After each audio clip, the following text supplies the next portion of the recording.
Welcome to another Greater Harvest Life Online Bible Study. We're so glad that you decided to join us on tonight. We'd like for you to like us, to share us, and make comments.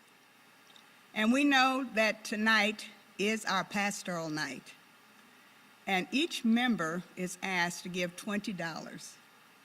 If you're unable to give the $20, we just ask that you give your very best. We have a very wonderful pastor. He is absolutely the greatest pastor that I know. Thank God for our pastor. We're so blessed to have him here. So tonight, I want to talk to you about much love, much appreciation. We've all heard messages about Esther, how she became queen, and how Mordecai asked her when she was very reluctant, "Who knoweth whether thou art come into the kingdom for such a time as this?" And Esther, when she got a little bolder, she said, "If I perish, I perish." We all know about Ruth, who married her kinsman redeemer, Boaz, and they had a son. This son became the great-grandfather of Judah's greatest king, David. And we certainly can't forget Hannah, with her heart-wrenching prayer that she prayed to God, and God heard her, and he answered her. And she became the mother of that great prophet, Samuel. We applaud them for their courage, their tenacity. And in particular, we thank God for the prayers of Hannah, how she held on and prayed to God. But tonight, I want to talk about a woman in the Bible that we know very little about. In fact, the Bible doesn't even mention her name. And yet, this nameless woman is a representation of a sinner. In fact, the Bible said she was a sinner. She was not Mary Magdalene, who had the 7 demons. She was not Mary of Bethany, who had anointed Jesus' feet during the last week of his life. This woman was a notorious sinner, one that was known by all to have been a person of a wicked life. She was a lewd woman. She was a prostitute. She was a harlot. In our scripture reading for tonight in Luke 7:36-50, we see one of the Pharisees has invited Jesus to dinner. Can't you imagine the guests arriving? Simon, he's receiving them with all his courtesy and then embracing each in turn, and he even might have kissed them. And they had slaves standing by ready to watch the dust of the road from their sandals' feet, and even to pour olive oil on their heads to soften their parched skin. But hold it. There is one of the guests this courtesy is not extended to. No kisses offered him. No slaves await upon him. This man was Jesus. We're not told why the Pharisees invited Jesus to eat with him. Could it be that he was either trying to entrap Jesus or find some reason to accuse him? Another thought could be said that Simon's motives were somewhat akin to those of Nicodemus. And remember Nicodemus, he came to Jesus by night. So Simon apparently wanted to investigate the character and claims of Jesus, being influenced perhaps more by curiosity than by hostility. But he didn't want to compromise himself, so he invited Jesus to his house. And Jesus accepted the invitation. It was Jesus' custom to dine both with the Pharisees and the publicans, that he might reach all classes.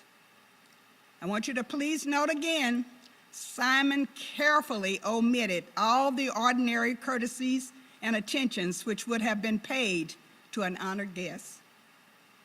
Now, Jesus was laying on a bed or a couch.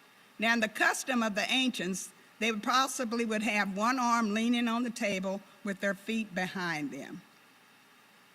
Into this scene comes the nameless woman, the sinner. Why would you say she would come to this dinner? Well, it was their custom when they had an honored guest, then they would have spectators. So she was a spectator.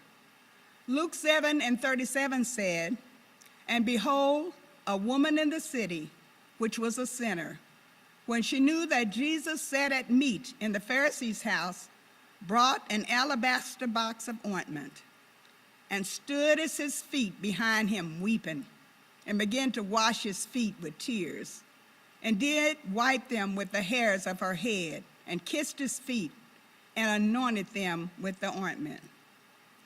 Now when the Pharisee, which had bidden him, saw it, he spake with him himself, saying, "This man, if he were a prophet, would have known who and what manner of woman this is that toucheth him, for she's a sinner."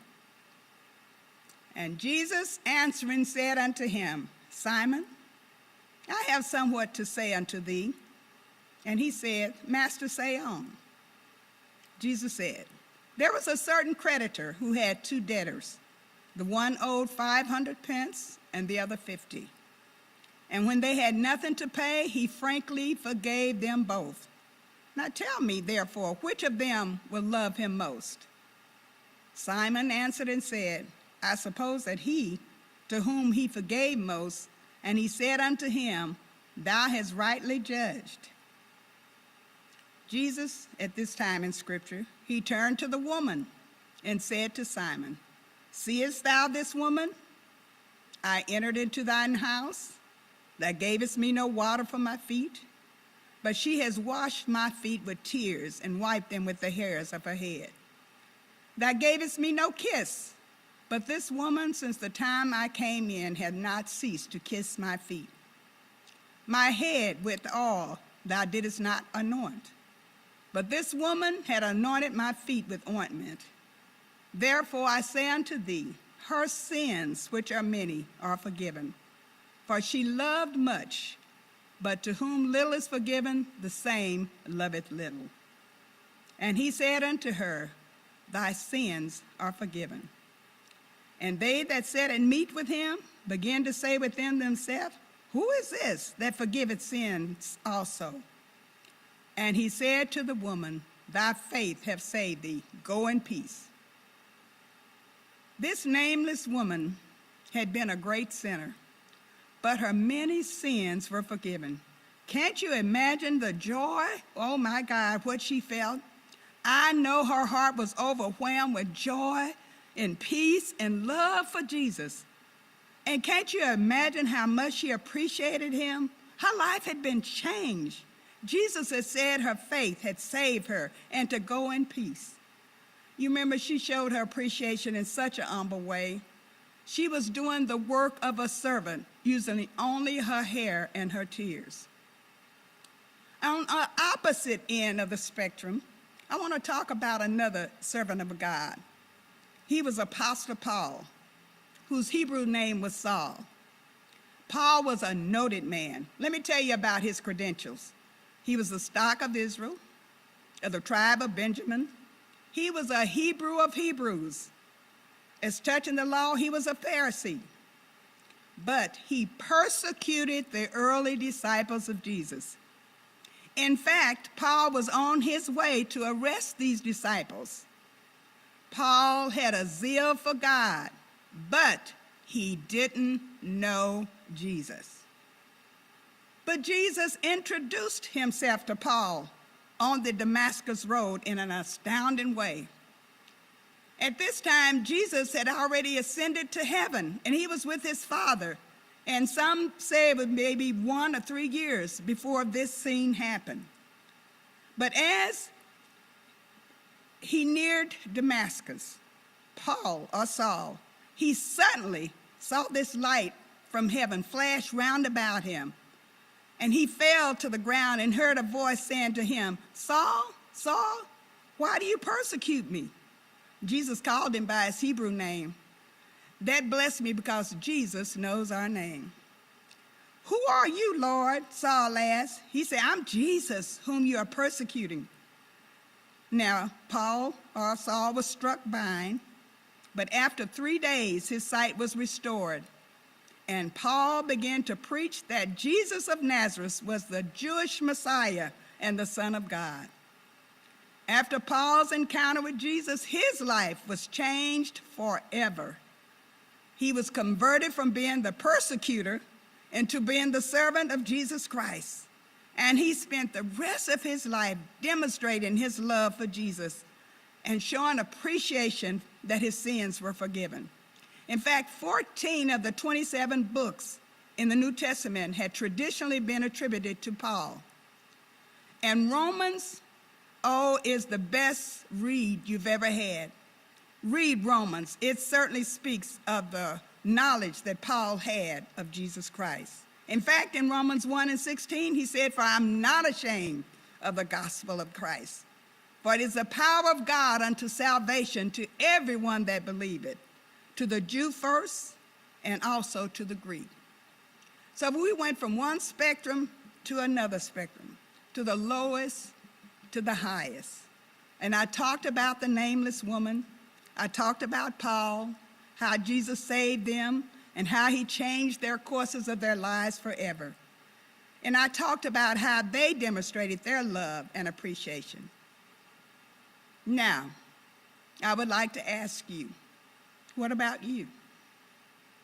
I have some questions I want each of you to ask yourself. I'd like for you to meditate on them and let God give you the answer. Let's look at the first question. How is your love and appreciation for God reflected in your life?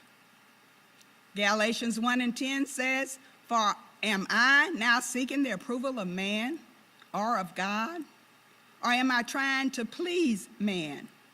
If I was still trying to please man, I would not be a servant of Christ." That's the ESV version. Second question, which is maybe two or threefold. Do you reverence the Lord in your worship and praise? Or are you just going through the motion?